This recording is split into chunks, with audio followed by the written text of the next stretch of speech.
This is just a mic check. This is a microphone check. All right, all right. Good evening, everybody. Good evening, everybody. How you all doing? All right, all right. In our native tongue, we say aho, or we say you are our Macatre, as I say it like that. So let me just go in and say it like I like to say it. I am Chief Rosa, and I am the principal chief of the Wawascalyak and the Keokahonic Indian tribe. And where you are located today, you are located in historic Mathomic Village. So if you've ever heard about that with Captain John Smith, where he visited with the Wawascalyak Indian tribe in 1607, you are now on location. I always say that, guess what? I don't want to just talk to you about a history. I want you to live history. And so today you are in historic Rushmere, Virginia. And Rushmere, Virginia was named in 1582 by none other than missionary Robert Poole. And I think you all have a direct descendant here today that you will hear from. But yes, we are here in historic Rushmere, Virginia. And so what? Guess what? Before I can start, I want to yield the platform to one of our guests here who's going to start our Juneteenth Indigenous Education Program off right for us. So at this time, can we welcome Miss Ife Shears Hashim.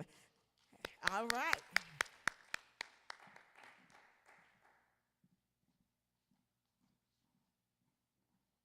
you. Greetings. I start off by, in our tradition of indigenous folk, we always ask for permission to speak from the eldest person in the congregation and the greetings in the group. May I have permission to speak? Yes. Thank you, thank you.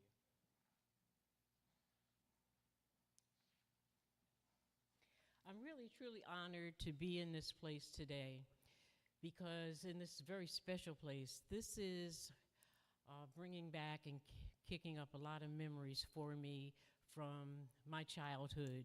My paternal family's number of those persons were members of this congregation, this church, and I used to attend. I used to come to programs and come to services with them during the summers when I had opportunity to visit this area. That was my aunt, Alpha Smith, and her husband, William Smith. So in honoring their memory and the memories of all of our ancestors and those who we remember from historical events and people that we know, their names. It is also a tradition in with our indigenous people to pour libations, to honor them. When a loved one passed away, a loved one died, we Africans would call their names to bring their spirits to us. The word psych, from which psychology and psychiatry actually comes from an old African word, soko. And that word means spirit. And the ancient Africans, indigenous folk knew the connection between mind and spirit. And so they would say the person's name, their loved one's name, to honor them, not to worship them, but to honor them, and to bring their spirit near and keep their spirit with them to help lead, guide, and protect them as they believe in eternal life. So the spirit continues to live. This is why we see everywhere street names with our ancestors and persons from our historic experiences, the streets named after them, buildings named after them. This is in the same keeping with pouring libation, excuse me. So I'm gonna pour libation. I brought a plant which happens to be a rooting from a plant that belonged to my great-grandmother who lived here in Surrey County. Her name was Harriet Wilson Poole. and she was married to my great-grandfather, who was the pastor of Mont Nebo Baptist Church. And it's done with alcohol, particularly in our indigenous Native American groups. We would use alcohol, and we would spit it out in the 4 directions of the wind. It's also done with water, and I am going to pour, as I call different names, pour some water on the plant and say the word ashe. I ask that you would also say the word ashe after I name the name. And so I have a few names written down that I'm going to honor first, and then I'm going to ask each of you to call the name of those ancestors, those persons that you know that are special to you, and we'll just open the floor and call as many names as you choose, okay?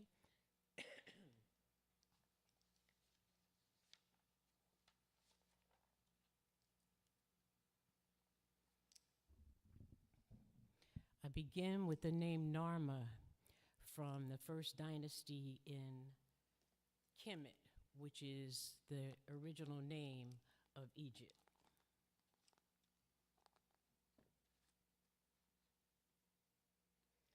So Narma, Ashe, Ahamina, Ashe, Dajir, Ashe, Imhotep, Ashe, Dojer, Ashe, Amenhotep, 1, 2, and 3.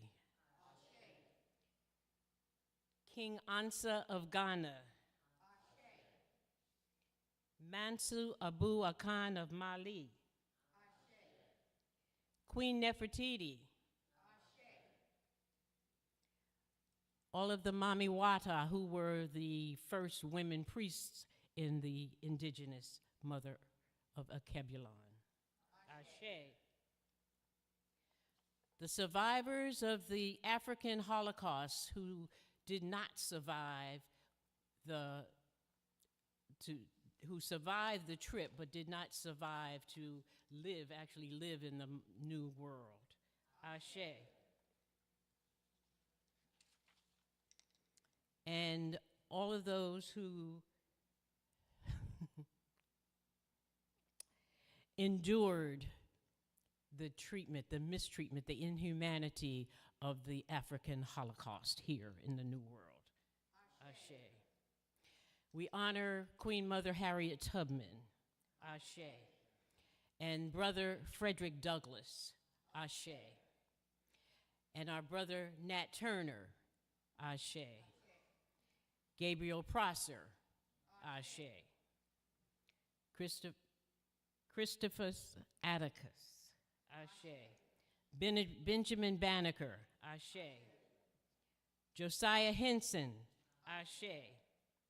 Sojourner Truth. Ashe.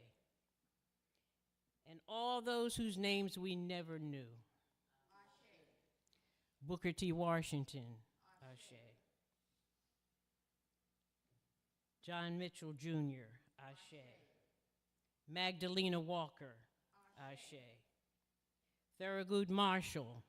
Ashe. Kwame Ture. Ashe. Martin Luther the King. Ashe.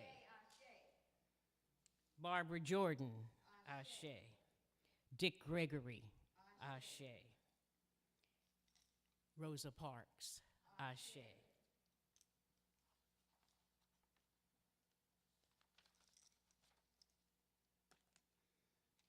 And the children who were killed in the 16th Street Baptist Church. Ashe. And now, please say the names of your loved ones who have transitioned to whoever they are, and not just your loved ones, but memories or anyone that you wish to honor. And we could do it all at the same time. Ashe. Reverend Thomas Henry Poole. Walter Barnes, Theophilus Barnes, Edith Barnes, Shirley Barnes, Lizzie Poole, Thomas Poole Jr., Otis Poole, Joan Poole, Sabrina Poole, Baines Poole, Laura Poole, Bossy Pool, William Smith Jr., Alpha Smith, and Little William Smith, who were members of this church. Ashe, ashe, ashe.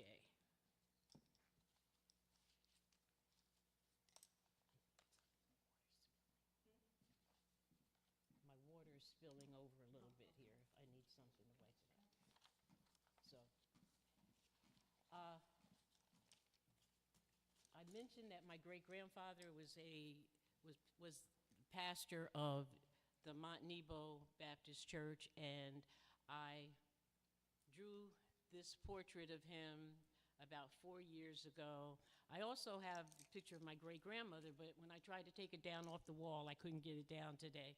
But this is his picture, and he was pastor here and pastor at 3 other churches in this area. My father's side of the family, the Barnes side of the family, they attended this church and in the area along with some of the other family members. And so I have a portrait of my great-grandfather, my grandfather on my father's side.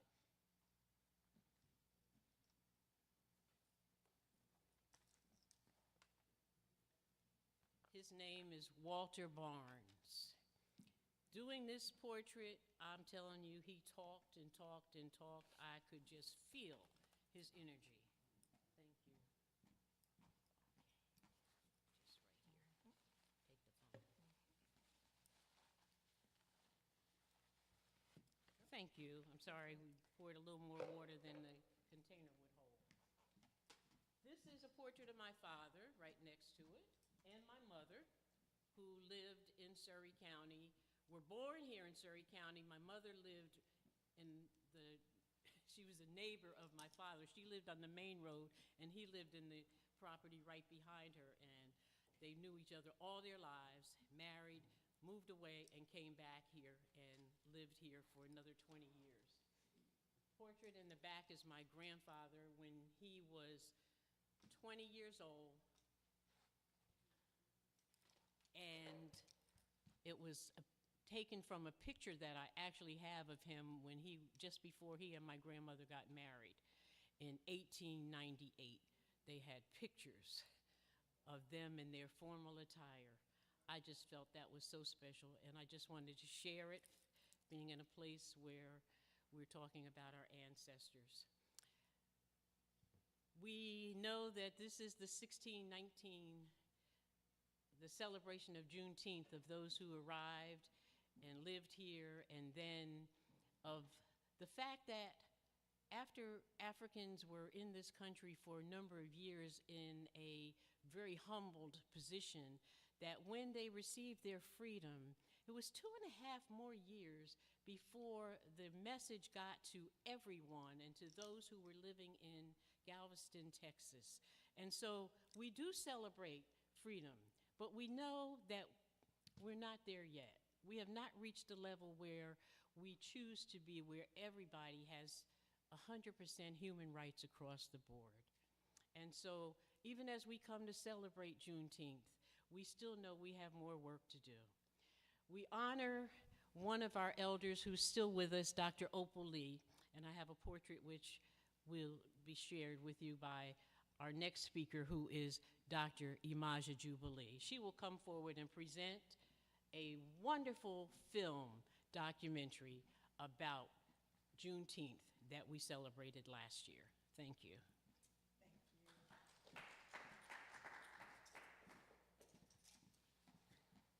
We want to honor Dr. Ife for her coming together and showing us and getting us started on today.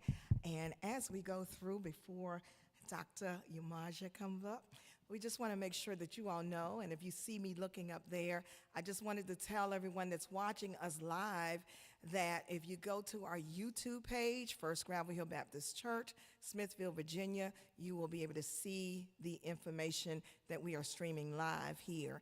I just wanted to make sure, because they said they didn't see it on Facebook, but we wanted to make sure you know that you can get it on YouTube, all right? So as we go through this, and like I said again, this is our part of our kickoff for our Juneteenth celebration. So I also want to say good evening to some of my students. I have students from Glen Burnie, Maryland, and also from Brooklyn, New York, that are students at the Samuel DeWitt Proctor School of Theology. So they will be doing a critique on what you all are providing today. That's why we wanted to be able to stream it live, because they are getting credit for actually watching this as part of their cultural experience, learning experience that they have to do there. All right, so I wanted to make sure we do that.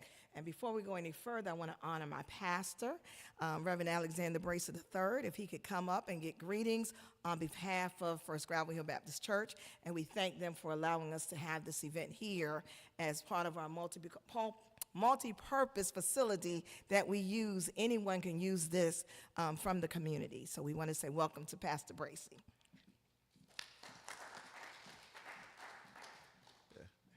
Good evening, and thank you so much for being here.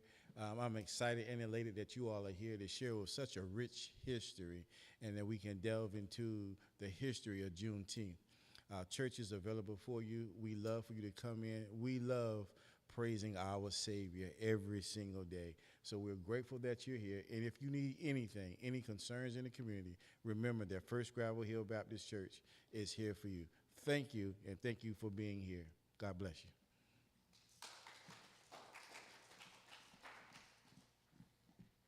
Thank you, Pastor Bracy, for that. Because we also know, if you all know, those of us that are part of our tribal community, those of us that are part of our African community, if you notice that when I want to say, I got to tell you a little bit about history, got to have some history. And if you haven't read my story, I'll make sure I give you a copy of our book via PDF, and it's called The Remnant Story of the Wawascalyak Indians, so that you can understand how we came to be. And if you know anything about this area as well, in Virginia, in the Commonwealth of Virginia, there were 8 places, the 8 original shires that you have, that you may have read about. And part of those 8 shires, Isle of Wight County, which was called Wawascalyak, is the original shire, the very first one. And everything, the interactivity, the intermarrying, I always say, I gotta let the world know that guess what?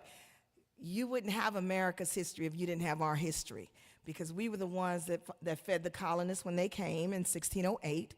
We were the ones that helped Marquis de Lafayette when we fought in the American Revolution. It came just a mile down the street. They disembarked here at Burrow Bay, right here in our location. And so therefore, everything that you see is hallowed ground, as we call it. But the other things we want you to know too is that when our individual family members came over, and that's what we always like to make sure you know, that everybody didn't come on a slave ship. Some of us actually owned the ships that we came on. Some of us were mariners. Some of us were navigators. We were millwrights. We were blacksmiths. We were qualified individuals. And if you ever get a chance to look at one of our videos by Rick Murphy, he's a Phyllis Wheatley award-winning author. If you look at his documentary, he just did that. It's called Early Africans in English America. And that just came out. And it talks about our area. It talks about how those that came from Ndongo were basically skilled in what they did. And very quickly, the colonists understood their history and their skill. And not only did they own land here in Wawascalyak and in Surrey County, which is called Keokahonic, not only did they own land, but they purchased land.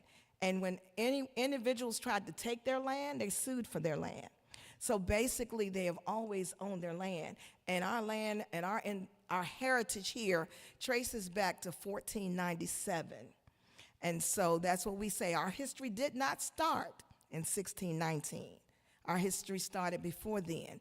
And so those are things that we want to encourage the community to know about as we talk about. But I'm going to give way today because I know you're not here just to see me and not to hear me talk. But I do want to acknowledge my director of Veteran Affairs for Rushmere Community Development Corporation, which is our tribally owned CDC, and that is Miss Mary Keelan, if she can raise her hand. She is a service-disabled veteran, and she just got injected today. So guess what? We gonna let Drill Sergeant Keelan sit down today, all right? So she's just gonna give us orders if we need to have that, okay? But if ever you have any issues or concerns, we have a director of American Indian Affairs, we have a director of African American Affairs, we have a director of Veteran Affairs. And so those that you all may need to have some additional assistance, or you have governmental relation issues or concerns, we are here to help you with that. All right? So without further ado, I want to introduce Miss Dr. Yamaja, correct? I wanted to make sure I get it right, Jubilee. And so for that, I want her to come up and introduce herself. She's going to talk a little bit about it. And also her colleague, film director, Mr. George Caston. We thank him for coming in as well, because he's doing double duties as well. So we want you all to welcome her as she comes up, okay? And I'm going to let her talk a little bit about herself, all right? Let's give her a hand.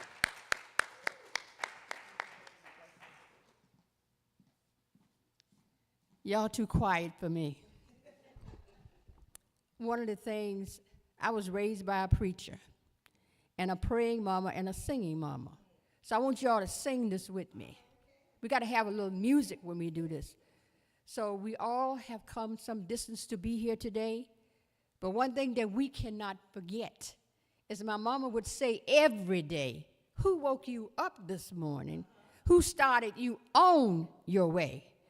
Who gave you life so that you might flow? So we go, and you can repeat after me. Breathe, be, and let it be.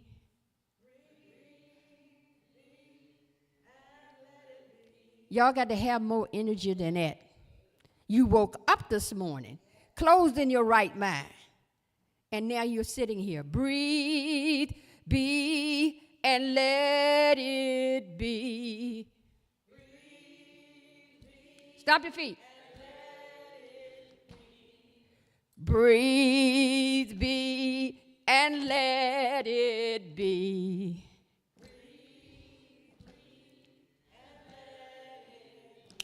We breathe the breath of God.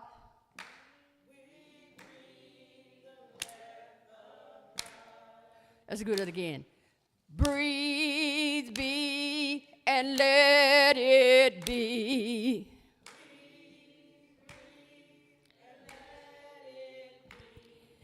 Breathe, be, and let it be.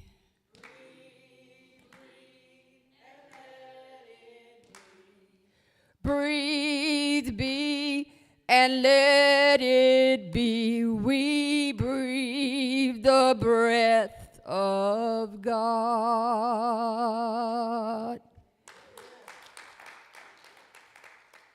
I am so humbled to be here with my partner, L. Roy Boyd III, and with George, and my friend, F.A. We've been friends for a long time. And one of the things that I want to say about how all of this gets started, I just want to tell you a brief story. My father, Reverend John Henry Brown, he died last year on May the 2nd. He was 98 years old. Did y'all hear what I say? He was 98, and he was a member of the 1390 Black Battalion that built Twin Lakes State Park when he was 17 years old. He was 17. The reason why he did that was because he came from a family of 14 people, brothers and sisters. They had no food to eat. He told me that they had a mattress that had straw in it. The mattress was made of straw. And so what happened was the girls would sleep at the foot of the bed, the old iron beds, and the boys were at the head of the bed. And they lived in a log cabin. They did not have food. He did not have shoes. He used to go to school and pretend that he was going home for lunch, but actually he went home to nothing. He walked to school. He only went to the 5th grade. So in a small town in Charlotte County, Saxe, Virginia, he tells me how he would go down to the center of Saxe where there was a post office, and there were a lot of white people there talking about business. They would talk about all the things, but he got called little yellow nigger boy. But the little yellow nigger boy listened to what the white people were saying. And they were telling about the CCC program that was down in Prince Edward County. And he heard it. So what did he do? He joined this. He joined the Civilian Conservative Corps, the CCC. This painting here, painted by Barbara, was painted in honor of the CCC. It's connect, communicate, and collaborate is what that stands for. But anyway, my dad joined, and it was the first time in his life he ever got 3 meals a day. He had shoes that didn't come from someplace else. He had clothing that it wasn't something somebody passed down. And he got paid $30 a month. Well, he only got $5 of that because the rest of it went home to my grandmother to feed the family. And the reason why I am involved in this today is because I learned about that history and I wanted something done to honor my father.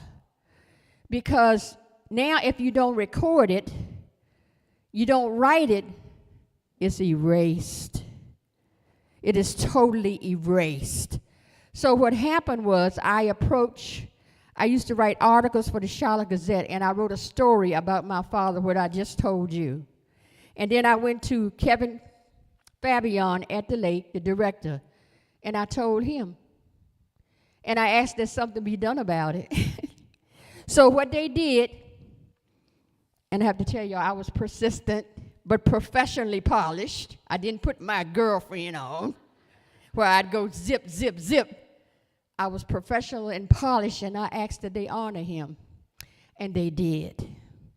The first pavilion that was built by the 1390 Black Battalion, there's a plaque there with my dad's story on it right now.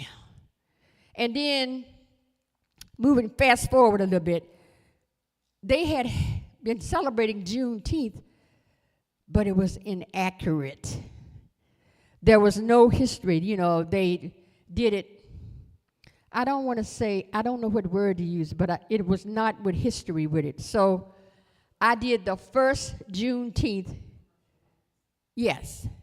I did the first Juneteenth there, and at the first Juneteenth, I honored my dad and had it videotaped, so that's down in history. Also, the event when they put the plaque up, that's recorded too. But on the night, to move forward of how this project came to be, on the night when that was finished, I had a dream. I had a dream. And I dreamed that I was walking on Twin Lakes on the sand, and Dr. Oprah Lee was coming down. She was walking down. She had her arms open, and I walked into her arms, and I held her in my dream on the shores of Twin Lakes. And that was on the Prince Edward side of the lake. So what happened after that, what I did was, I knew God had planted something big in my soul. I knew that the manifestation of that project, because one of the men that my dad had mentored, Kenneth Hodges of H&M Logan, had told me, anything that you do, because you always help the African American community, if you do it, I'm going to pay for her coming here. And she was very, very expensive. So he was the one, a man that my dad had mentored, to show you how this falls into place, made sure we had the money to have her. And that's how Dr. Oprah Lee came to Twin Lakes State Park. I formed a team of 18 people, and I was executive producer and bringing people together. Also, at that time, I had a connection with Dr. Stouffer at Longwood University. He's over the communications department. And what happened was, we needed to document it. So George Gaskin, who you see sitting right here, and he'll come up in a few minutes, was the one that decided that he wanted to take on that project. So it is documented from the time we got started. You're going to see, I'm not going to spill it out for you, but it's about Dr. Oprah Lee coming and my dream coming true. And it tells me, you know, a lot of times when we get dreams, we don't follow through. But the dream, I knew that it wasn't just about me. when God gives you something to do, the way is always made. Yes, I cried a lot. I stayed up at night a lot. I experienced a lot of racism in trying to bring that project to fruition, but I kept on moving because I prayed and I trusted the process. And out of that, not only the documentary, but there's a book which will be for sale called The Dream Came True, Connect, Communicate, and Collaborate, which I'll have for sale over there. And one of the things that happened, I'm a very creative person, and I get what I call DDs, divine downloads. And I listen and I record them. So that project with the dream coming true, it was a lot that went into it, but the main focus was Dr. Opal Lee, as you will see. And I'm going to read you a part of this poem that I wrote. It's a soulful, poetic expression. Opal been a walking. Say, Opal been a walking. Y'all got to come to life here now. You are breathing. You are sitting here. Say, Opal been a walking. And not just a talking. At 97, her feet and her soul carried the weight of a lifetime of struggles and the injustice delayed, from Jim Crow shackles to racial violence. At the age of 12, they took her home away. She walked through it all, her spirit shining bright. With every step, she sang like Fats Domino. Walk through tribulation, no time for hesitation. Got a lot of inspiration. Opal walked with her head held high through the streets of discrimination where housing was denied. Like Dr. King, she witnessed with her own heart and eyes dreams yet untried. She laced her boots with faith, trust in God's amazing grace. And like Nancy Sinatra, she sang, these boots are made for walking, and that's what they'll do. One of these days, the USA will reap just what is sown. Oprah been a walking, not just a talking. Repeat it. Step by step through the Black Power movement, police brutality, and a brutal televised beating of Rodney King, and a deadly strike, the war on drugs, a war on her communities was her plight. Headed for mass incarceration. But this, she witnessed it all. The dark and light of Katrina's flood waters, a disaster and a disgrace, which was systematic racism, a burden and a heavy weight of George Floyd saying with his last breath, I can't breathe. She witnessed it all. But Oprah got wings on her feet and walked with determination true. With every step, a testament of her strength was renewed. And like Mary, she sang, I'm walking with no shackles on my feet. Y'all remember that song, Walking with No Shackles on My Feet? Dr. Oprah created her own walking song, a symphony of hope and cheers, literally with her feet. She did this from state to state, 2.5 miles at a time. A reminder that she'll keep walking year after year for freedom, for justice, for equality too. Because Oprah been a walking and not just a talking. 4th of July, she's always said, free the land. Juneteenth, free my people. This is Dr. Oprah's walk, a walk for freedom she did. And as an elder activist, she created her own legacy. And she remembers in her soul, and this is what she said, I will never walk alone. She never walked alone. Say, Oprah been a walking and not just a talking. So all of that came together in a way that was magnificent and history-making. That's why we are here today. And so as you view this documentary, a lot of work went into this. George traveled South Boston, D.C., and everywhere else to make this happen. And I would call him sometimes early in the morning and say, so-and-so and so and so and so.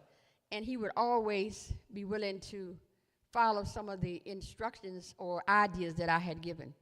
George is a graduate of Longwood University under Dr. Stouffer. He now is employed. He'll tell you a little bit more about himself, but he did a lot of work on this. So as you view this, please keep an open mind and an open heart, because what I'm about to say now, I don't remember seeing anything that's comparison to what George did about Dr. Oprah Lee. And Dr. Oprah Lee now has been in the hospital. She is home now. And I talked to her daughter, Dion, and I've asked people to send her get well cards. But we documented this. We made history. And Mayor Stoney was one of the people that greeted her at the airport. We had a lot of people that was involved with this. So now I'm going to shut my mouth. As my mama said, I'll keep it cool now. My dad used to have this code that he used to tell my mama when she was in church. He would say, amen. Then he said, amen, amen. And that means my mama need to be quiet. So I'm going to be quiet without having that. So I want George to come forward, and he can give an introduction to the documentary that you're about to see. And thank you for allowing me to be here today.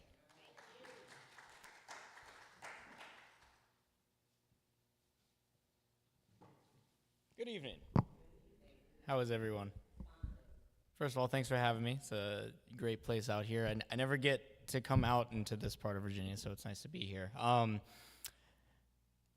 So what originally started as an assignment, really, which I had to do to graduate, really turned into a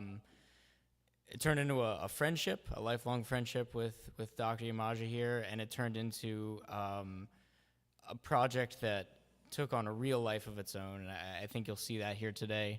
The story evolved massively from when we started. I think we first spoke in November of 2023. Evolved through a lot of different things and a lot of different ways that you'll see today, but something I really took away from creating this film and working so closely with the CCC team is just how much there is to know and learn about the world. I spent this last week in Nashville at work. Woke up in Nashville this morning, flew to Chicago, and then flew back here to Virginia.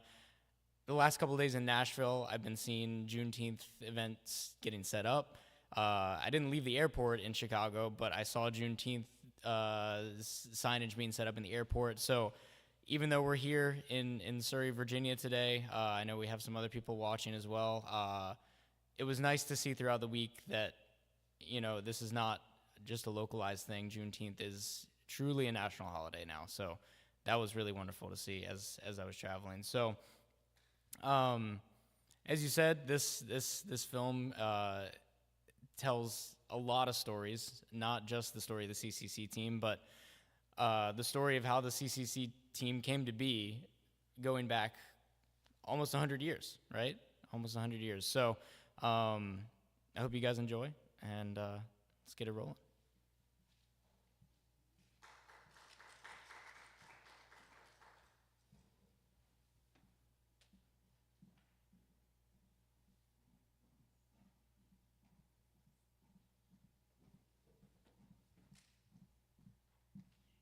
And so while he's doing that, I'm also part of the radio station, and they always tell us don't have any dead sound, any dead air, all right? So I just wanted to also talk to you a little bit about Dr. Yamaja, because one of the things that stuck with me is when you talked about Longwood University and how when you were younger, you wanted to apply to Longwood University, and Longwood University denied her application to go to school. And so she is one of those individuals that have lived through Jim Crow. She has lived through segregation. She has lived through things. But one thing I saw about her spirit is that she did not get bitter or angry, but she embodied that, and she took it into herself, and that she took it with her spirit and she made it into something positive. And so that's what we always try to tell our young people, those that, find a way to redirect your anger and make it into something positive. Because one thing I've learned too before, it says that if something makes you angry, then that is your assignment. And that's what I stand by. So I love the fact of your story, and I love the fact of what we're going to see. And I just wanted you all to make sure, and I need my students to know that as well, because that is extremely important. I want to say hello. My grandchildren are also watching live, so I want to make sure that we continue that generation. Are you ready? All right, here we go.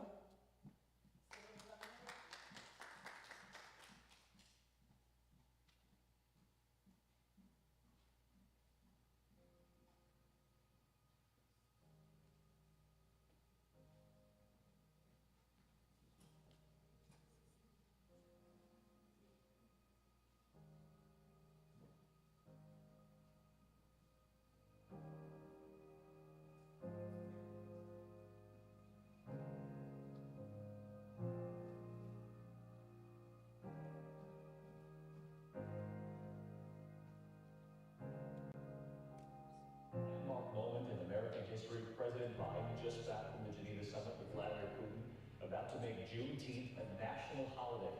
On June 19, 1865, the last enslaved Americans in Galveston, Texas, got word the Civil War was over and they were free.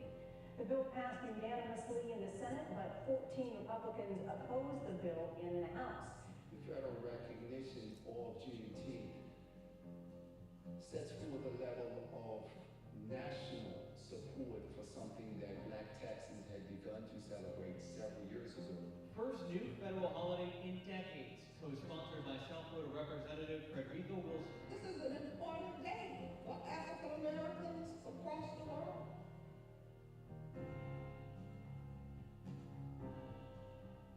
And we are marking Juneteenth by spotlighting the woman behind the holiday. Opal Lee is known as the grandmother of Juneteenth for her relentless push to make June 19th a federally recognized holiday.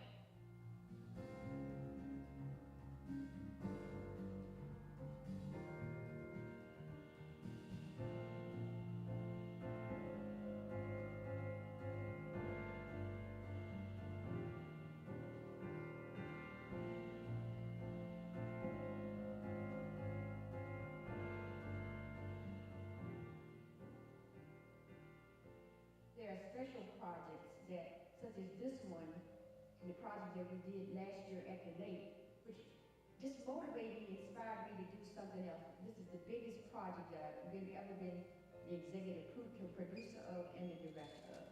I was staying in one of the lodges and I had a dream, and that's how this product, the Oprah Lee Project, Juneteenth, July Jubilee, came about in a dream that I had.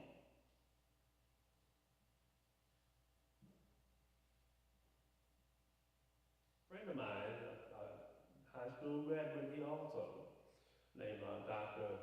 Imani Jubilee. She contacted me after she had had a Juneteenth program at Twin Lakes in Prince Edward County, Virginia. And the first one that she had was to help recognize her father. And she celebrated that about a year ago down at Twin Lakes. And as a result of that, she got an idea that she would do another one. And she contacted me. I think I was the first one she spoke to and asked, would I be interested in helping her to promote that? And in the same vein, she said, I'd like to get Dr. Opal Lee to come and be our guest speaker. And I'm going, wow, that's a mighty lofty idea you have there. And I'm somewhat reluctant. But being a friend and being persuasive as she is, I agreed, okay, I'll see what I can do to help. Dr. Jemijah Jubilee, she is such a fireball. And when she told me about it and asked me to be a part of the team, I said unequivocally yes, because this is something that is historic for us to do and honor Dr. Opal Lee, who walked over, 1,100 miles from Texas to Washington, D.C. to help make this happen.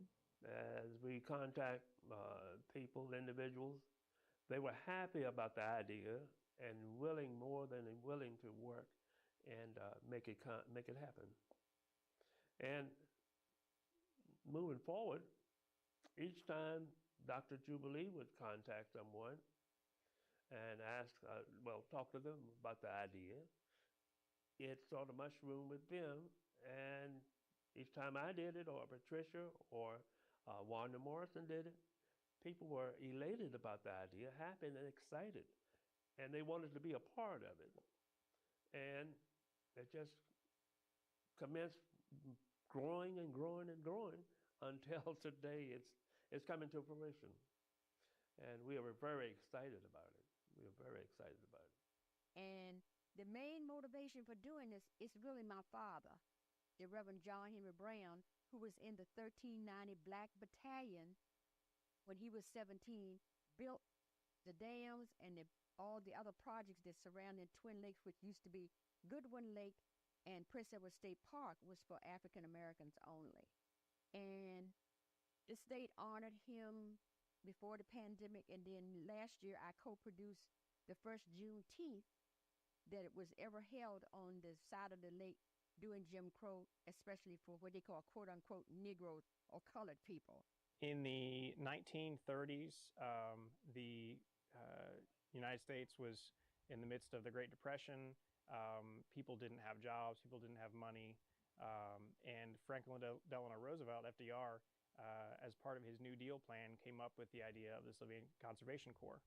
And the purpose was to put young men to work, to give them 3 meals a day, to give them a pair of boots, to pay them $30 a month, 25 of which they had to send back home to their families to help support their mothers and fathers and their siblings, and they got to keep $5. A lot of times the companies had baseball teams or fun competitions between the different camps, but a lot of those camps had very different jobs. So many of them built state parks, many of them worked on state forests, national park systems, local municipality infrastructure needs, but some of the consistencies are focused around natural resource management and recreation opportunities. So building dams to create lakes for recreation, putting in trails, controlling wildfires to protect the local communities, planting trees, things like that. Because it was well before the Civil Rights Act, all those companies were also segregated. And so the company that built Twin Lakes State Park, the 1390th, was an all-black battalion of the CCC. John Henry Brown was a member of that company.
I think it was divinely inspired from the Most High Creator to Dr. Yamaja. And it was something that was inspired because, again, I said we're spiritual beings having a human experience, right? So Spirit spoke to her and said, listen, honor Dr. Opal Lee. And as she honored Dr. Opal Lee, she's also honoring her father. And now her father was to be at the event because he was one of the folks that helped to pave the ground that the lake sits on. And he helped to pave this ground at a time where people of color were not permitted, even on a particular side of the lake. And then he also paved the ground for the people of color who were permitted to be just on one side of the lake. And then later on, there was a time where that gap was bridged, and he was a part of that as well. He was, during his life on earth, and he still is, in his spiritual being, an extraordinary human being that did extraordinary things to bring people together. And it's the same thing that Dr. Yamaja Jubilee is doing. Then later on, after about 5 years in my career of working in the woods, I met a gentleman by the name of Reverend John Henry Brown. From then on, I helped Stone Container and worked with Mr. John Brown for approximately 12 to 15 years. And then I went out to helping other companies cut wood as a timber contractor. Well, I've been knowing Dr. Jubilee long time. When I met her father, I met her. So I've been knowing her quite some time. And she asked me, I came to one of the events at the park at the lake where they had for Mr. John Brown, which is her father. And they gave him a memorial for the good that he did when he was working as a young man he helped build the park. So she asked me would I help her support it and take this to another level. So I have always believed in helping people raise money, give money, whatever it takes to get things done. And even in this neighborhood, Halifax County, anywhere, I help all the time. So when she asked me that, I said, well, I can help you raise the money to do what you need to do. If things is working, he said, if it's working, continue to do what you're doing. You know, just keep on working every day. He said, like a hammer, just keep hitting it, keep hitting it. Eventually, you're going to drive it. So I have to say that I owe a lot of my success to him. And that's one reason why I want to do as much as I can for Dr. Jubilee so her father can be in history in years to come. And I had to talk to Kevin about it. And I talked to Kevin about it, and he said yes. And that was the beginning of moving forward to find out what it would take, who it would take, how much it would cost. The first time I met Dr. Yamaja, I was sitting in my office, and I heard someone out at our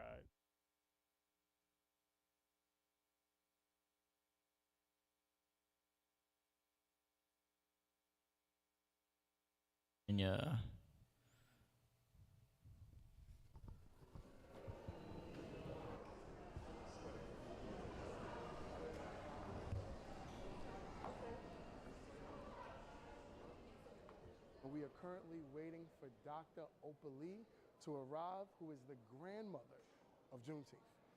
She is a warrior. She's one of our leaders that, even at 97 years old, that continues to fight for the rights and even acknowledgement of groups who are marginalized and oppressed, even at her age. So she's an inspiration. No matter how old you are, she proves that you should never stop working. I'm really excited about hearing Dr. Opal share her testimony and share her story about how Juneteenth came to be a national holiday and just the things that she went to as a Black woman to get to where she is, where now she has this national influence. It's very exciting, it's very encouraging, and I am ready to learn. So when we got the phone call from Dr. Jubilee and the CCC to partner, we said yes immediately. And it was such a blessing to serve in such a historical event. This is very significant, and we're excited to be a part of it. I'm so excited because this is a monumental and a historic event, and I get to meet a lot of people, and we get the opportunity to hear about all of the historical points and all of the things that brought us here today. I'm looking forward to receive a wealth of knowledge from all of the speakers, specifically Dr. Opal Lee. I'm excited about her commitment to the Juneteenth initiative, even the historical park, Twin Lakes. Although I went to high school in Cumberland, Virginia, I've never been to the park, and I heard the history about the park, that this park was opened up for African Americans during a time when they did not have access. That speaks to the legacy of this park, the legacy of this historic moment, and I'm excited to be a part of it. So anyone who is planning on being in the area, this is the place that you want to be. We are celebrating all month. We had Juneteenth last month, 4th of July yesterday, and the party continues. So I'm excited to be a part of it. I just had an opportunity to meet Dr. Opal Lee, the grandmother of Juneteenth. She's an iconic figure. She's a historic figure, one of the main voices behind making Juneteenth a holiday in the United States of America. I'm proud because Richmond was one of the first localities in Virginia to make Juneteenth a holiday, and then the Commonwealth followed behind us. And to be in the same space as Dr. Lee, just an amazing experience. President Biden invited me to the White House when he signed the bill that made Juneteenth a national holiday. Dr. Lee was there as well, and so to see her in my city, to see her in my state, just gives you goosebumps all over, because a historic figure and icon is set foot right here in Richmond. I think Virginia is the epicenter of all things history, the good, the bad, and the ugly. And being in Farmville, being in Prince Edward County, where part of the Brown v. Board fight, with the Moton High School and the historic figures coming out of Prince Edward County, for her to step foot there, I mean, it's almost like you've come full circle. Obviously, Dr. Lee will likely give the message that the fight still continues, right? We cannot rest on our laurels. Yes, we have freedoms today, but remember that we want to ensure that every and all have freedoms tomorrow and into the future as well.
my mind, there is something that says you can do anything if you believe it, walk in it, and trust what is being given to you.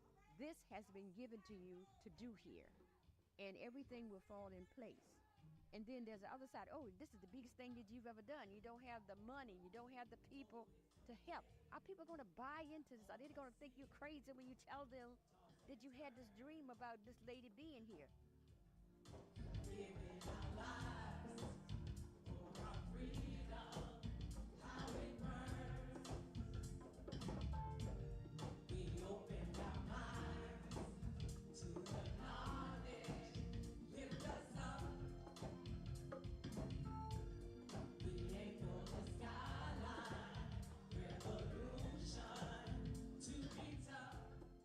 The whole idea behind it is to try to educate people about our history, our past history, and to help them to understand that our history is pretty much tied to our future as well.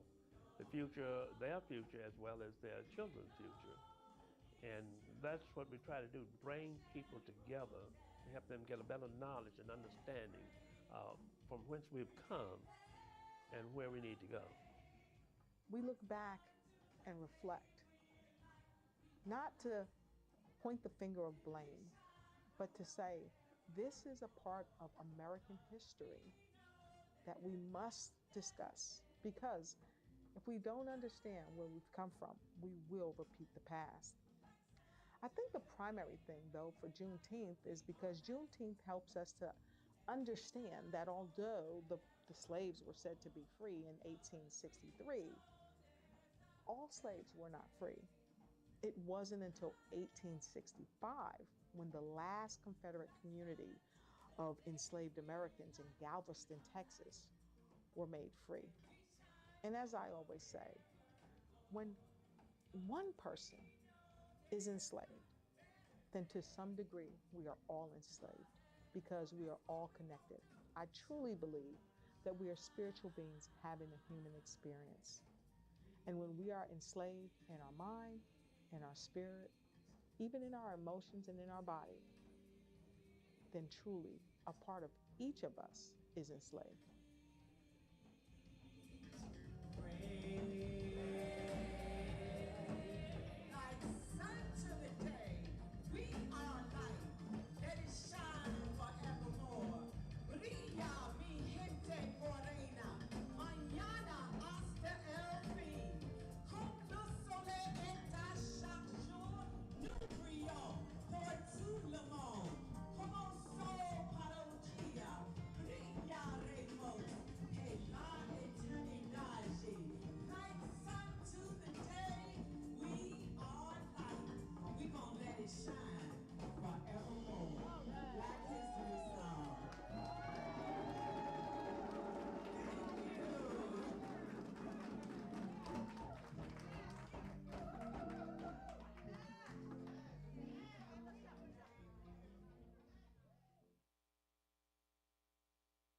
The event I'd say, was a great success. The people that we had come out, the stories that we got to tell, the groundwork we got to set for future events to build on, I think that was about as well as we could do. You were there, you know how hot it was that weekend, so I think that affected our attendance a little bit, but we still had several hundred people come out to the event.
mission and the vision, is what I hear you saying, is to educate, to bring something up from where it was, and to show people what and why we celebrate our freedom and honor those, honor our culture, honor our history, and just elaborate and elevate and just talk about how exciting this is to educate young people, people that don't know, and everybody that's in the surrounding counties and communities.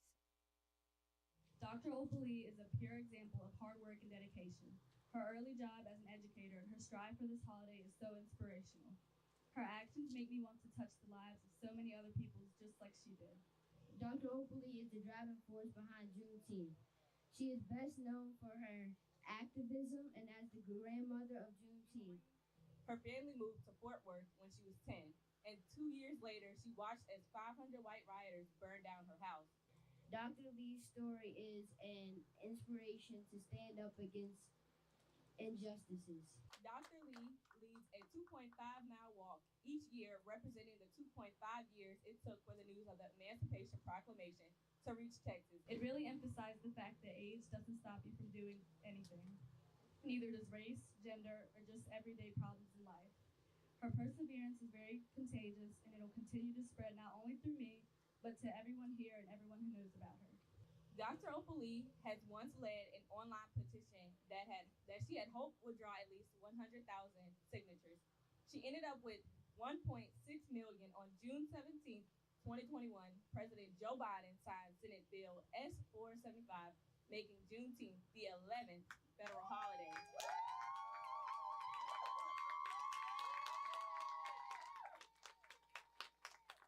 Good afternoon, young people.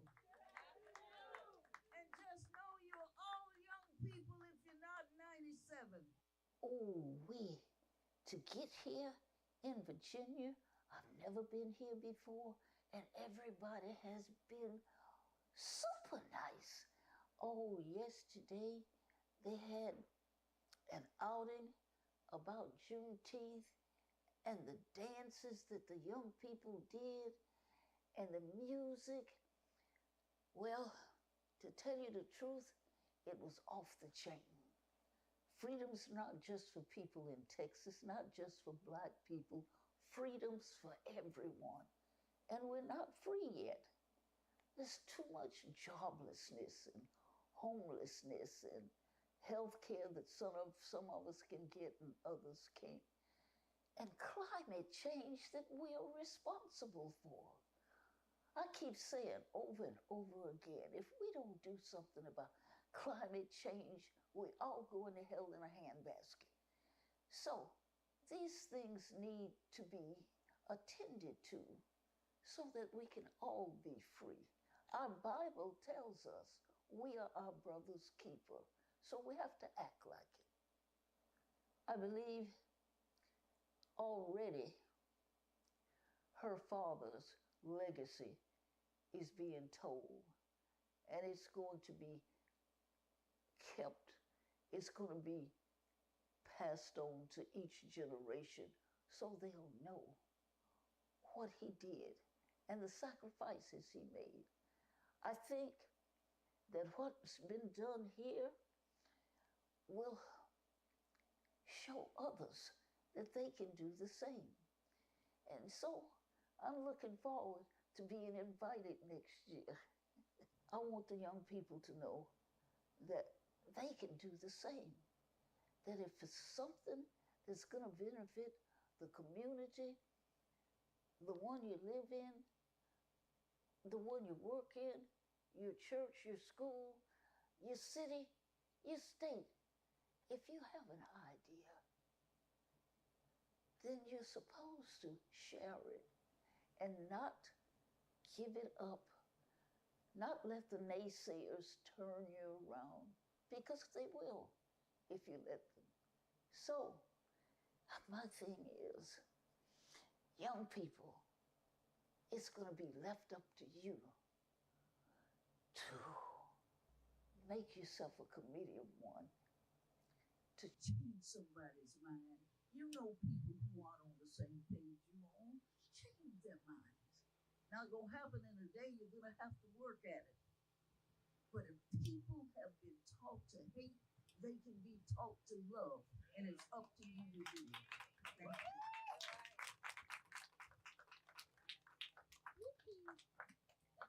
I remember standing there at the back where that gazebo is back there, and it was back there I was hugging Dr. Opal Lee on those grounds. The dream came clear because I was kind of foggy with what it was. But once I walked barefooted in the grass, I saw what I had dreamed the night before.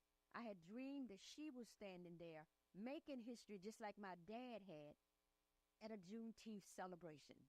And I was so happy because there was lots of people, lots of music, lots of drums. There's lots of celebration that was going on. And it was a Juneteenth to happen. I didn't know when, but that's the vision that I had then.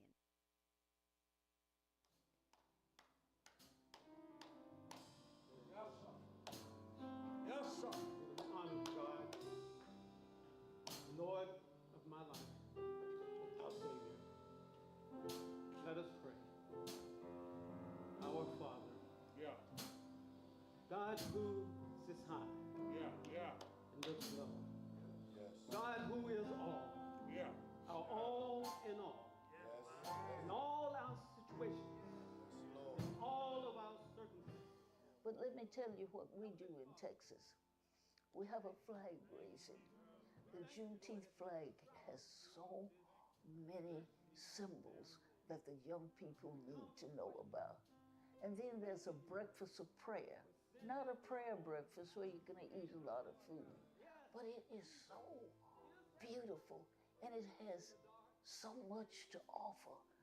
A breakfast of prayer. It is solemn, it is beautiful. Then there is a Miss Juneteenth pageant. The young girls get to show off the things they've learned, and they get scholarships. Not to mention Your Voice Unleashed. The kids from different nationalities get together. They learn to mime, the music, the drama, and in a year's time, in a week's time, they give a program. And there's the part of the Juneteenth where there are booths. You learn to buy a house. You learn to straighten up your credit. You learn to go to college. You learn where scholarships are. All of this is part of the Juneteenth. And I'm so delighted that people are taken to it. But in Fort Worth, we have ties that make us feel that we are going to build the National Juneteenth Museum right there in Fort Worth. Fort Worth, where the West begins. We feel like that the people in that area would be the ones to spread the word about how enslaved were freed. And so we have a $70 million museum plan. What we've done is raise some $33 million right in Fort Worth. So when I go out, I'm asking people for money. And we are going to open June 2026. And we're inviting everybody under the sound of my voice to come to the opening of the National Juneteenth Museum. And that's what the National Juneteenth Museum is going to look like. At the corner of Rosedale and Evans, I have land there. And so, a young man came to me. He worked with one of the places downtown where I've been asking for money for Juneteenth, and they didn't have it. But they sent him to sort of smooth it over and let me know that maybe next time when I asked that they'd have it. He sat there and told me about all the plans he had he wanted theater, museum, he wanted food halls, he wanted housing, a black box. As soon as he found the land, and I say, I've got some, and we've been joined at the hip ever since. He has done a magnificent job of raising the $70 million that it's going to take to put this together. And I'm going to be a happy camper. It's because there's never been anybody of this caliber, anybody of this stature, anybody that's a 97-year-old activist. Have you know, a 97-year-old activist that walked and is spreading the message, and she's doing it because her house got burned down in 1939 by white rioters on Juneteenth. So that tells you she's an educator, yes, but that's the main reason she pushed forth what she wanted. So the significance for everybody involved, they will be a part of for her dream come true. Have brought us closer to you. That is what you have done for us. Thank you, Lord, for our soul salvation. Thank you, Lord, for blessing us. Black history is American history. I don't care how you cut it, how you look at it, whether you try to dismantle, erase, erode it, or whatever you do. Black history is ingrained in the history of America. And right now, I think there's a feeling that we are less than and had nothing to contribute to the making of these Americas, this America right here, this land of freedom.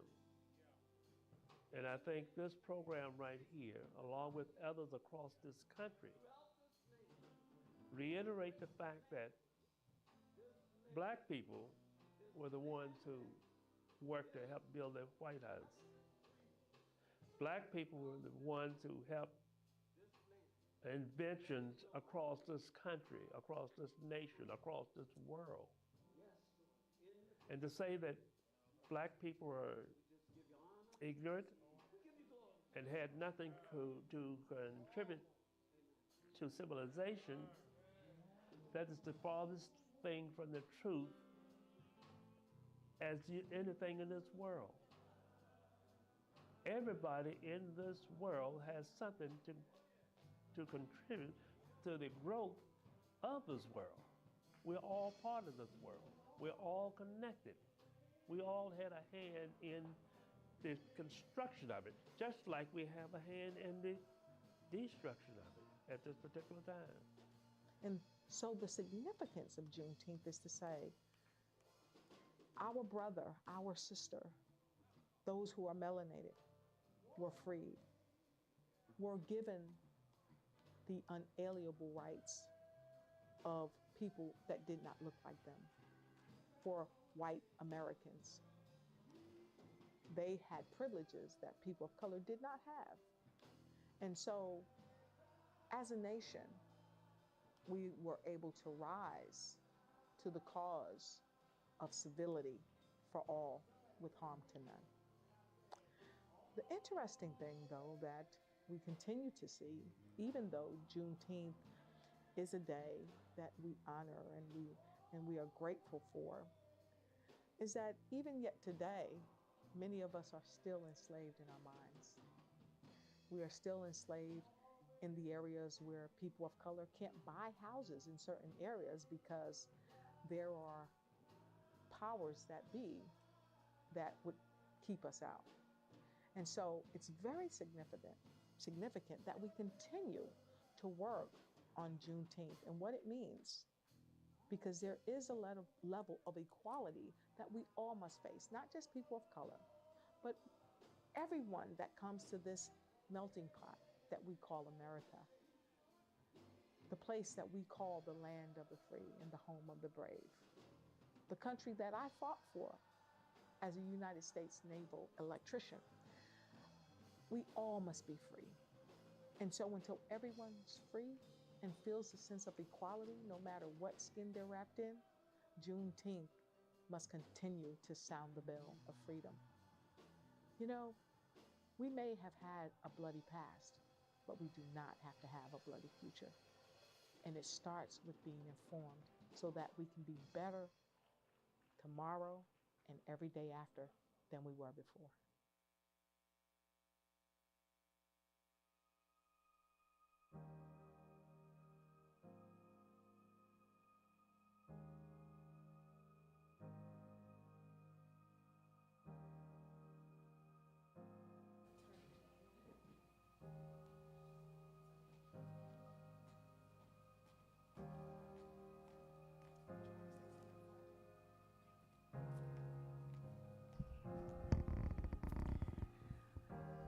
I hope that you all have been enlightened regarding the Juneteenth program. I want you all to give Dr. Jubilee a great hand and Mr. George Caston a great hand for capturing that. We have to capture our own stories. We have to tell us. I've learned so much myself because I wanted to, that's what I'm saying. I can't communicate something to the community if I don't understand it as well. And I think education is the key, getting the right story so that we can put it out there for the right reasons.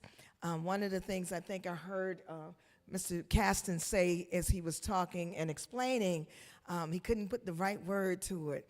But one of the words that I say is that sometimes, even in our indigenous community, when we do powwows and everything else, it becomes commercialized and we lose the purpose for the event. And I think that's the same thing I see sometimes in Juneteenth. We got to remember, Ashe, we have to remember that it was 2.5 years from the signing of the Emancipation Proclamation that these individuals in Texas, in Galveston, Texas, did not even know that they were free 2.5 years later. And so it's important that we do what we do. It's important that we tell the story. And I just want you all to know, I don't know about you, but I want to make sure that we have a bus that's going to go to that 2026 event that they're going to have in Texas. Don't you think? I think Virginia needs to go to Texas. Don't you think so? I want you all to know that we're going to go to Texas. And I always say, too, I said, Texas is just Virginia because Sam Houston and Austin both came from Virginia. So the founders of Texas actually came from Virginia. So, yes, so we are saying that we're going to go see our cousins in Virginia. And, George, I want you to know, too, that once you come in Mathomic Village, and once you come here, you become a cousin. So you might hear me call you my light-skinned cousin because you are now part of the family, all right? So I want you to know you at home, all right? And I'm so thankful that your mother came with you as well. Dr. Ife Hashim, this is an honor to have you here as well because she's at home, you know, and that's what we always tell everybody from around the world. So while we've been in here, and I know you may say, where all the people at? Let me tell you, I want to say hello because when I was sitting there, I was looking to them chiming in. We have Louisville, Kentucky on the line right now. We have Brooklyn, New York. We have Newark, New Jersey, Orange County, New Jersey. We also have California watching. So I love my technology. We have Maryland watching, we have South Carolina watching, and we have Georgia watching. So that's the importance of what we do. And as we go through the week, you'll see that others will be able to watch this on YouTube. That's why we wanted it on our channel. So again, I want you to know that on behalf of the First Gravel Hill Baptist Church, which you are in our multipurpose facility, this church is 139 years old. And so I want you to know our history is rich. We have a blended history, and we embrace our blended history. We embrace those that have been here and our trailblazers that have been here because guess what? We could not have made this country as it is if we not have our history. And I always say sometimes, too, I gotta acknowledge, too, just like George Washington said, I'm glad that I got a little bit of Huguenot blood in me, too. So I believe in fighting with our French as well. So we are a part of NATO. We are those of us that have our tribal organizations. We are a part of NATO. So we do work here and we do work internationally. We do work in South Sudan, Africa. We have our family members. I know you all know about Marcus Garvey. Well, guess what? Marcus Garvey used to live in Surrey County in Claremont, where the Keokahonic Indian tribe is. And so for that, when he left here to go to Liberia, to resettle in Liberia, not only did he go with people from here, he also went with our cousin and our ancestor, Joseph Jenkins Roberts, who was the first and fourth president of Liberia. So that's why we tell everybody our history is American history. But our history is not just American history. Our history is global history. And so therefore, it started where we are, and we love where we are. And that's why we say we let Jamestown keep their story, but our history is American history right on American soil. So as we go through, I want to thank Mr. Victor Shivers, our security out there, for being security for us. I want to thank Brother Nehemiah Bowden, our music and media representative. I want to thank all of you all who have traveled here as well. And I also want to encourage you all that on Thursday, if you're in town, Thursday we will be at Fort Monroe at 5:30 p.m. We will have the Juneteenth event there from the city of Hampton and the Unity Choir that will be there at Fort Monroe at Port Comfort, if those of you all who know Port Comfort, and they'll be there as well. And then on Friday, at the historic Tyler's Beach here, the Virginia Wildlife Fisheries is sponsoring our fishing camp with the youth that we have. And of course, those of us, we are watermen, and this is a waterman community. So therefore, we got to go with the tide. So the tide is best for fishing on Friday from 1:30 to 5:30. So we'll be there on the beach at historic Tyler's Beach, which is right down the street. I want the individuals that were on the program to come up and give your contact information, how we can reach you, how we can get you online, anything that you would want them to know, so that those that watch it on YouTube will see this, and we'll also share it on Facebook. All right, so I want you to come up, whichever one, Dr. Jubilee and Dr. Ife, and then also Mr. George, if you would come up as well, all right? And I need to get the gentleman's name again. What's your name? Mr. Elroy, thank you so much. Well, what I would like to say in wrapping up is that I hope, I'm not going to use the word hope. I'm going to affirm that I know that everyone learned something new from this production. And I give honor to my father, Reverend John Henry Brown, and my mother, Marie Harris Brown, because they were my parents. And they instilled in me to keep on keeping on when things get not where they are going on. You can reach me at 434-808-2472. You can reach me at 434-2472. Or you can send me an email at land, L-A-N-D, with a capital N in the middle, love, L-U-V, 117@gmail.com.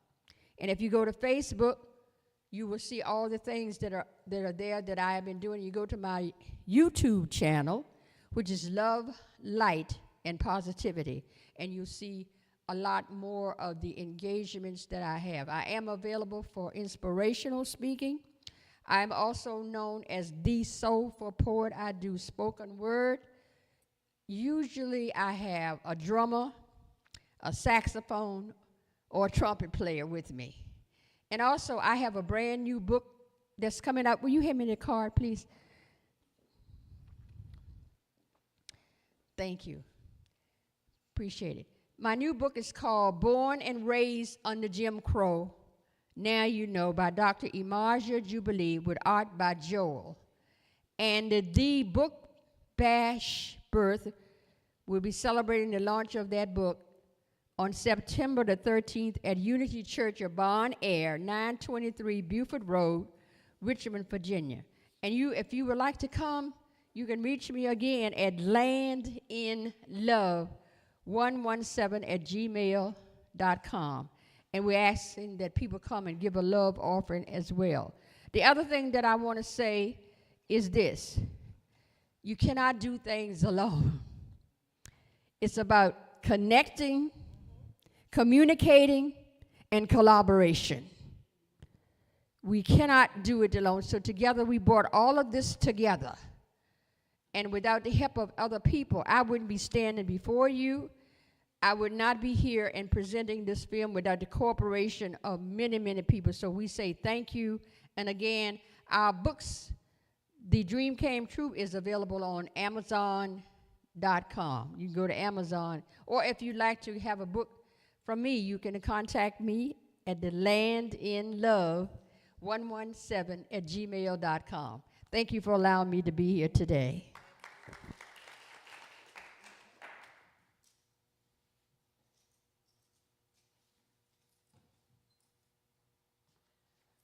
Once again, I'd just like to say what a privilege it is and a pleasure to be in this place and to be with family, because several years ago, I was asked to speak to the Surrey County African American Historical Society, which is my family home, Surrey County.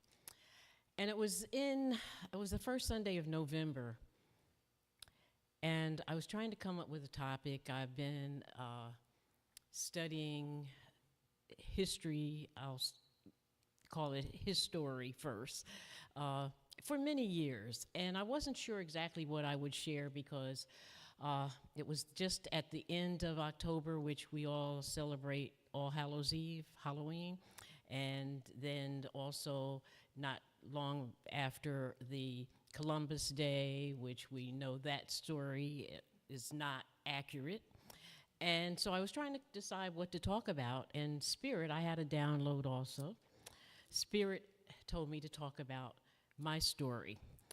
And I did share about our family, but that just ignited in me a spirit to seek information about, I thought it was my story, my individual family story, but it was our story.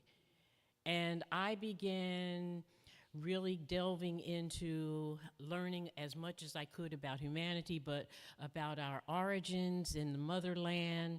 And my focus had been primarily on the motherland, on Africa. I always kind of heard that there was Native American in our family, but I didn't know, no one talked about it much. But I did know the African connection, or knew of an African connection. And so I began studying, and this led me to acquire quite a large library. I brought a number of books to share that you might just peruse. These books are documenting the African presence in the so-called New World way, way before enslavement.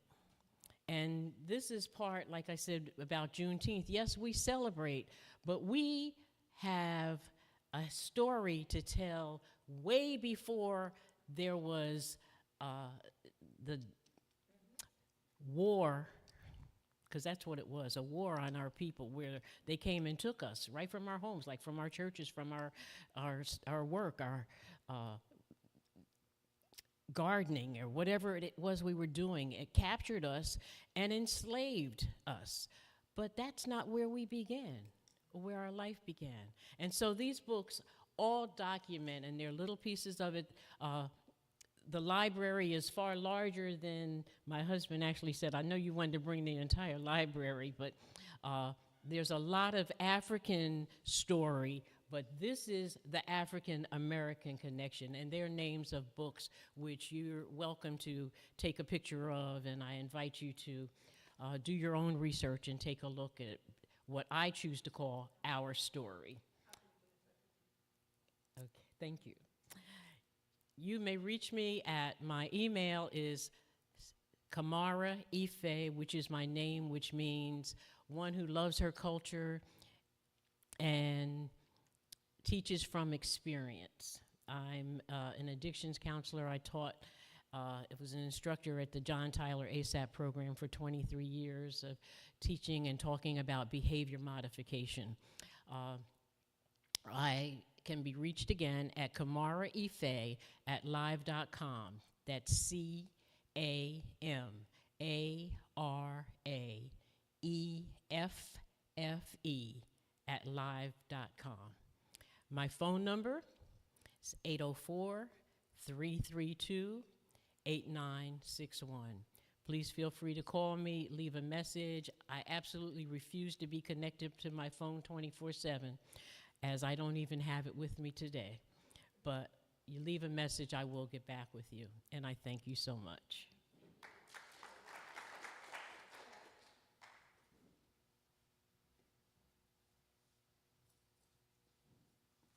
I appreciate you bringing up stories, because I think everything is a story and can be a story that can be told. When I started the process of figuring out how to tell this story, I kind of maybe thought I'm not qualified to tell this story, But pretty quickly realized that I didn't matter in this. I was telling the story through those involved in it. And that is the best way to tell a story, in my opinion. So never be afraid to tell a story, even if you think it's not the right story to tell, because every story is equally important, regardless of where it's from. Best way to reach me or learn more about me is just through my website, georgegaston.com, GeorgeGaston.com, georgegaston.com. Thank you guys so much. I appreciate it.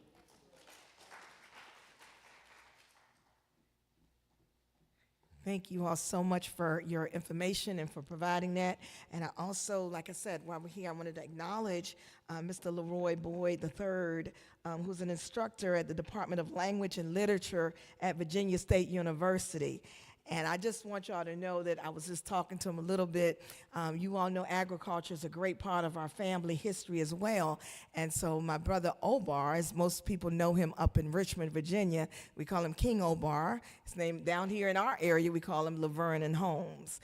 But that's my brother. He does the backyard farmer program in Ettrick, I think in Petersburg, right there by the elementary school, and we teach young farmers how to make $43,000 a year off their 1 acre of land doing farming. And so we're also teaching them to go back and to stay with what you do in agriculture, because that's a part of our life. And then also my cousins that grew up in this church as well, Dr. Charlie Hill serves on your Board of Visitors, and then also Geneva Hill Brown is the one that donated the business program that they have there with the clothes and everything else for the business department. This is her church as well. This is where they grew up at, right here. So we have been always required to do work. And then my final thing that I want you all to say out there in land, if you are a member, if you're a resident in Isle of Wight County, I need you to mobilize and reconnect back with our Isle of Wight County NAACP as we are reorganizing. We need you all. You know, most of our parents, my grandfather, who also most of us served alongside Martin Luther King when he would come to Virginia. They were his security, and they were the ones, the reason why we have quality schools in our areas. So we need you to mobilize with us at the NAACP in Isle of Wight County chapter and also Surrey County chapter, which we both support those areas. And then also the last thing I want you to know, tomorrow in our location is voting. I want to see you all voting. And this area right here, we serve as a voting facility. We are the campus of the community. Whatever it is that we need to do, we want to be the beacon of light here. And so on behalf of the Wawascoyak Indian Tribe, on behalf of the Keel-Kahonic Indian Tribe, and on behalf of Rushmere Community Development Corporation, I want to thank you for taking the time to learn with us during the Wawascoyak Juneteenth Educational Indigenous Juneteenth Educational Week. So I want you all to learn, I want you to know, and I want your children to understand that their history just did not start in 1619. God bless you. May heaven smile upon you. Until next year, we'll see you again right here, same place, same time. God bless.